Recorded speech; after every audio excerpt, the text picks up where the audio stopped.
ఆ టైంలో ఏమన్నా కానీ ఎట్లుంటుందంటే ఒకటే దగ్గర 2 బెడ్రూమ్స్ ఉంటే బాగుంటుంది. మాది బెడ్రూమ్ పైన హాల్ కింద. పిల్లలు పడుకున్నప్పుడే కదా పిల్లలు పుట్టాక చేసుకోవడానికి ఉంటుంది. సో పిల్లలు పడుకున్నప్పుడు చేసుకోవాలంటే పైకి రావాలి కిందకి రావాలి ఇట్లా అనమాట. అదే 2 బెడ్రూమ్స్ ఉంటే ఒక బెడ్ అట్లా గబుక్కుని పిల్లలు డిస్టర్బ్ అవుతుందా బాగా? డిస్టర్బ్ ఏం లేదు, అడ్జస్ట్మెంట్ అంతే. అంటే తెలిసింది నాకు, ఓహో పిల్లలు ఉన్న తల్లిదండ్రులకి ఇన్ని కష్టాలు ఉంటాయా అనేది ఇప్పుడు తెలుస్తుంది. అంటే పిల్లలు పుట్టకముందు సెక్స్ లైఫ్ డిఫరెంట్. ఎందుకంటే అంటే అంతే సింగిల్గా ఉండేవాళ్ళు ఫ్యామిలీ. ఇప్పుడు మేము సింగిల్గా ఉంటాం కదా. పిల్లలు పుట్టకముందు ఎప్పుడు కావాలంటే అప్పుడు చేసుకోవచ్చు, ఎట్లయినా చేసుకోవచ్చు, గట్టిగా మాట్లాడుతూ చేసుకోవచ్చు, ఎట్లయినా చేసుకోవచ్చు. కానీ పిల్లలు ఉన్న మాట్లాడలేం.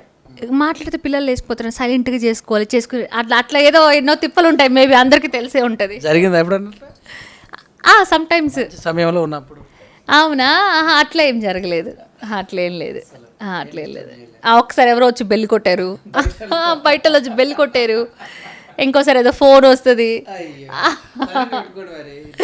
అదే నో అనిపించిందా? అట్లేం లేదు, ఇట్స్ ఓకే.